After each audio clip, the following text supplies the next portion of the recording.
Why should we use 3 equal signs instead of 2 equal signs? So can you tell whether this statement is true or false? And how about this one here, if it is true or if it is false? The same for all of these here. So let's find out.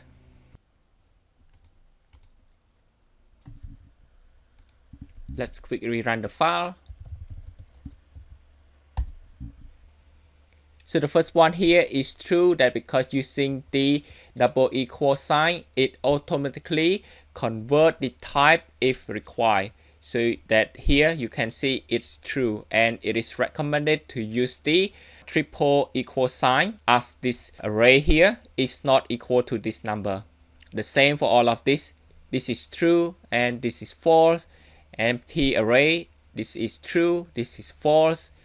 And the same for this one. This one here, it's automatically converted into the false value. This one right here, this is actually not equal, so that the result we get is false.